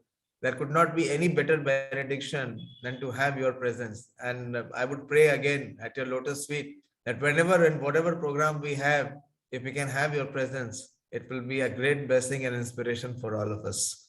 Thank you so much. It's a privilege for me. You are so sincere, and all the devotees are so sincere, and you are seriously cultivating them. So I wish all of you very best, and please keep on continuing this good work. And Pandap Prabhu, you are taking all kind of pains, and you are really educating. One day we will all come, and we will, if you allow, one day we will all come to to hear from you in Punjabi Bhagavad. We'll all come together. Most welcome, Prabhuji. Please come. Yes, immediately when this Corona is over, you should please come. The invitation to all of you. Thank you. Thank you so much, Prabhuji. Thank you And so much. by your just 2 minutes more, we would, as you said, you have really inspired us by bringing out this verse of Sanjay, that we would like to hear this message of Krishna again and again. So we will continue in the same spirit, and we will continue the course, and we will give you the details. My request is that we will be giving you the link for registration. Kindly register. We will start sometime in March. This will be a spiritual scientist course, and every Sunday we will have the association, and we will go further into the understanding of Bhagavad Gita. And this will be from 6:30 every Sunday till 8.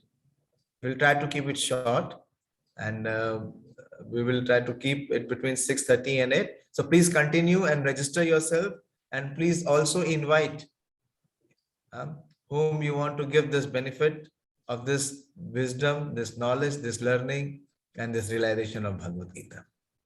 So thank you all very much. Thank you for your very wonderful participation. Without your participation, it would not be possible.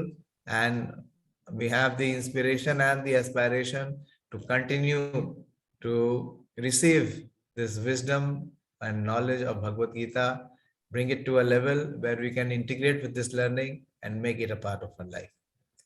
So Ganesh Prabhu, you will send the link. How do we go for registration? Prabhuji, it is uploaded in a website. So the link website is will now not do, Prabhu. Kindly send it in the WhatsApp groups, please. yes, Prabhuji, link will be shared in the WhatsApp group also, Prabhuji. Okay, so please register, and you can invite others also, and mainly the IERI students, those who are already there. And we will, conduct a little bit of promotion also in IERI. So those who are new students can also join this course. Thank you very much. And once again, we bow down to Rukmani Krishna Prabhu for really giving us the inner insight of Bhagavad Gita and sharing with all of us this great wisdom, and for his enormous enthusiasm and inspiration to all of us. Thank you very much, Prabhuji. Jai Srila Prabhupada ki jai, Bhagavad Gita ki jai, and Koti Vaishnava Vrinda ki jai. Jai Gaur Premanande. Thank you, Prabhuji. Thank you so very much. Hare Krishna.